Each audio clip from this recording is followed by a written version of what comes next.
Ahojte všetci, dneska vám teda ukážem moje album, no skôr by sa album We Go Up v tejto up verzii. Takže robíme si dneska unboxing, toto album je dnes, už toto rozbalené, takže už to nebude taký ten prvý unboxing, ale to nevadí. No, takže teda otvoríme. Chcel by som robiť teraz viacej unboxingov a chcel by som vlastne vám aj ukázať, urobiť jedno video, kde ukážem všetky svoje albumy. Takže toto tu máme, no, otvoríme. A teda, no, neviem, hej, vidno to, ale musím vám to takto nakláňať, lebo príde, že mám nejaký malý stôl, alebo to album je veľké. Asi to album je veľké. Takže prvú vec, teda to je CDčko. Vyzerá mega dobre. Ja si ho teda, dá sa mi, že raz som si ho púšťala, si väčšinou púšťam to vlastne z tej, počkajte. Toto CDčko z tohto albuma, ale asi, lebo to sa mi ľahšie vyberá. Ale inak je mega pekné. Mne sa toto album mega páči, dokonca asi patria medzi moje 3 najobľúbenejšie.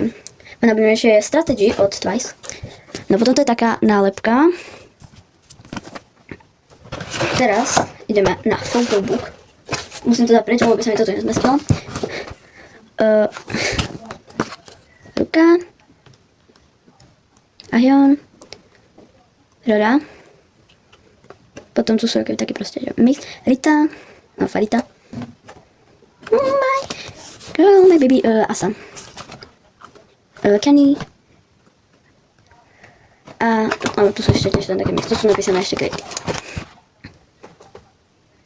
No, potom tu sú photo cards, ale to si ukážeme až za chvíľu. Takže už toto vyberám, už tu, ten obal nebudem ukázať, no takže, taká No takže teraz to natočím cez úplne inú aplikáciu, len preto, že sa mi to nechcelo zaostriť. No takže tu je potom taká postcard, mega pekná. Potom ďalšia nálepka. Tá sa mi ako, mne sa páči, že mega obidve, ale možno táto o trošku viac. No a potom je tu plagát, ktorý si určite niekde vystavím. Dokonca som aj chcela, ale som lenivá si zobrať ten rám a ja to mám teraz ITZY a IVE. A som lenivá si to proste zobrať, hej, takže zobrať a potom proste tam vybrať, hej, takže určite raz si to tam dám, hej, ale asi nie teraz. No a teraz ideme na tie photo cards, takže Farita, Rora, mega cute, Ruka, toto tu fotokartička sa mi asi páči, že najviac zo všetkých. Ruka je moja Bicebacker, Asa, Ion a Kenny.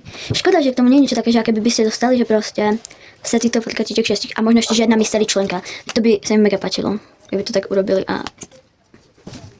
Takže toto je všetko, čo v tom albume bolo. Ešte aj fotoknižka, to sa mi už tu nezmestila. No takže, ďakujem za sledovanie, tak to dáš do konca. Majte sa pekne, takže ahojte!